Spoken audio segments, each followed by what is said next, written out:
Всем привет! Хочу это видео записать для наших соотечественников, которые сейчас находятся в Польше или планируют выехать в Польшу. Уже больше месяца мы здесь находимся. Хочу рассказать о наших таких скитаниях, как здесь вообще жить. И вообще, вот такие какие-то, может, мелкие нюансы, не знаю, вспомню все, чтобы рассказать как-то так понятно.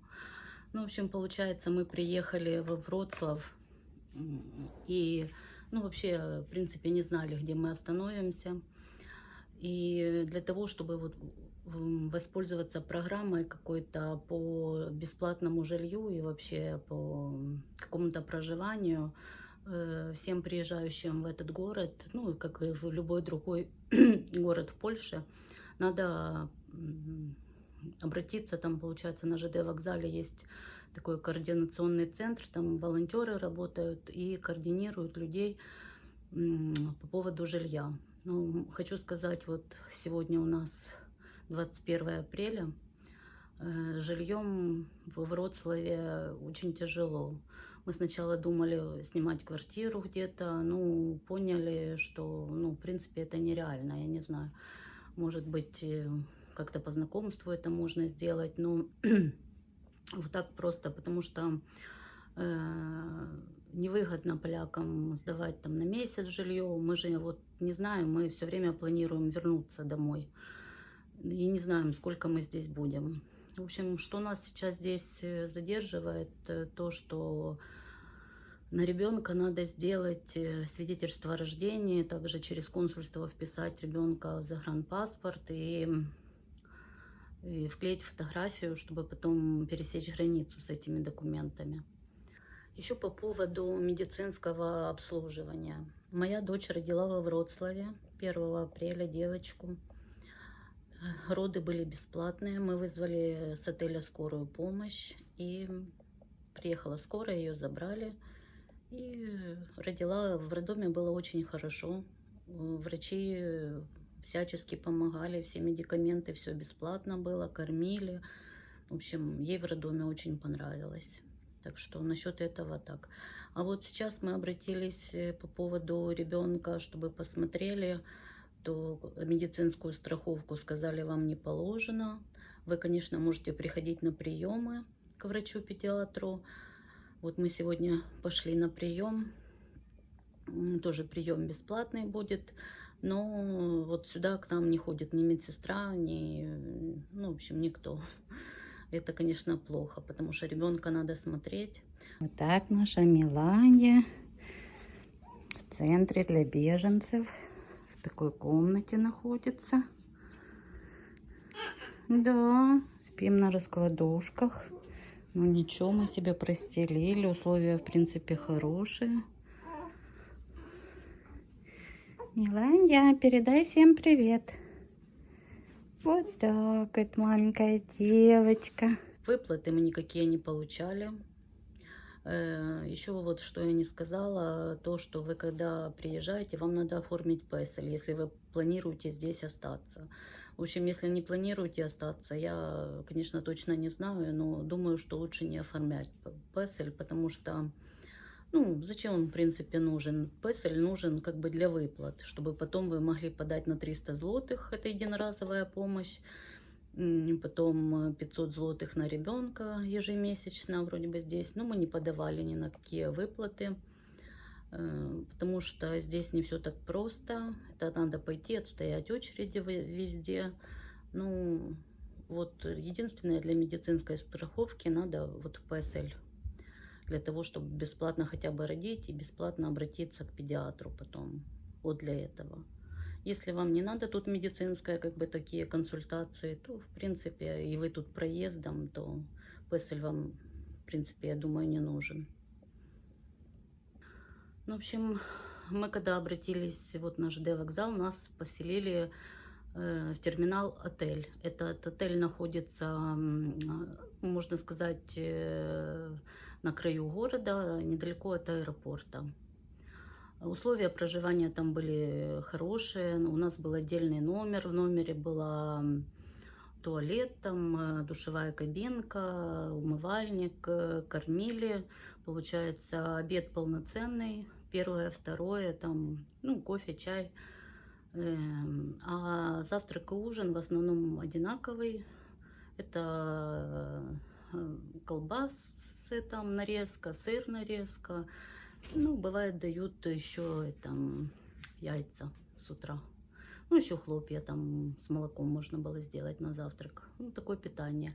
Ну, мы немножко докупали там в магазинах. В принципе, цены такие же, как и на Украине приблизительно. Покупали там фрукты, бананы, там яблоки. Там овсяные хлопья купили, делали себе. В общем, прожили мы там вот до 19 апреля в этом отеле. Больше месяца. Потом нам сказали, ну, что всех будут из этого отеля выселять. Значит, с этого отеля нам предложили поехать в распределительный центр, и там уже, типа, распределяли людей, кому куда заселиться. Но так как у нас, ну, получается, двухнедельный ребенок, ехать в общую какую-то комнату, в этот распределительный центр мы не стали. Мы опять вернулись на ЖД вокзал. И опять же через волонтеров попросили, чтобы нас где-то поселили. Ну и вот наше новое место пребывания. Это такое здание, ну, похоже на какой-то бизнес-центр или центр для развития детей. В общем, тут тоже неплохо. Единственное, ну вот спим на таких раскладушках, можно сказать, жестких.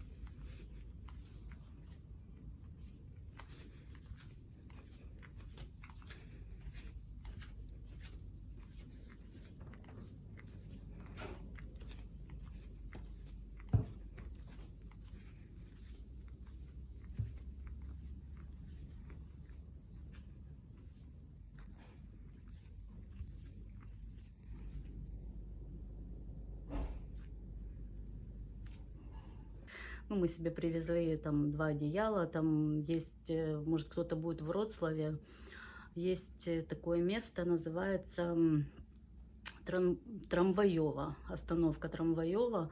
Там как бы такое трамвайное депо бывшее, и там можно взять бесплатно вещи, какие-то постельное белье, там одеяло, подушки, бесплатно покушать, бесплатно взять средства гигиены, потом продукты питания.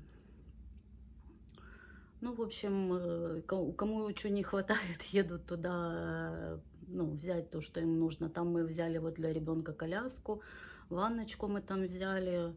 А здесь, в этом центре, там, где мы сейчас живем, тут, в принципе, все необходимое есть. Памперсы детям дают, там все гигиенические средства, дезодоранты, зубные щетки, там пасты зубные, мыло, там салфетки влажные, ну, все есть. Обед привозят уже завакуумированный, получается, каждому отдельно. Завтрак и ужин это там или сэндвичи какие-то, или блинчики бывает. Там, в общем, нормально кормят. Тут и фрукты есть, и йогурты. В принципе, практически можно ничего не докупать. Но, опять же, нас сюда поселили ненадолго.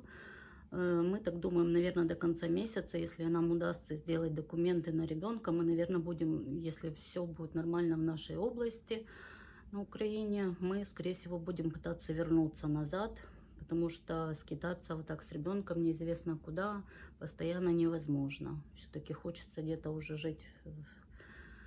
Даже, я не знаю, конечно, мы уже отвыкли от сирен, от взрывов, но все равно хочется домой, как ты, где бы ты, вот получается сейчас можно поездить по Европе, даже, ну, не затрачивая как бы денег больших, передвижения все для украинцев бесплатно, те, которые покинули после 24 февраля.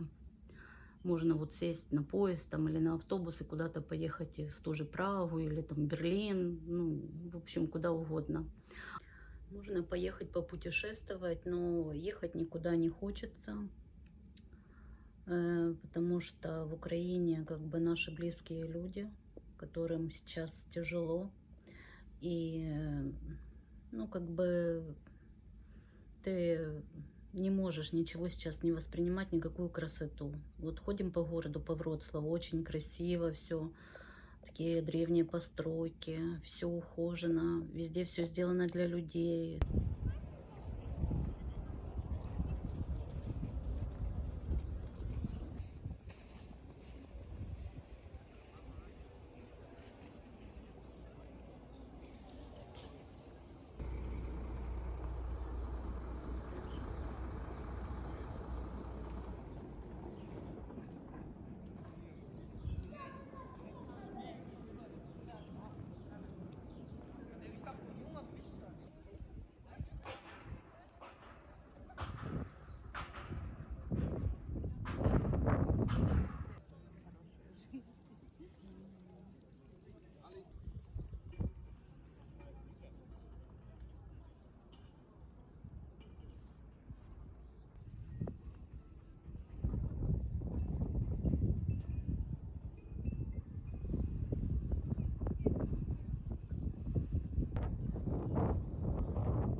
Ань, пошли вовнутрь зайдем.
Транспорт очень хороший.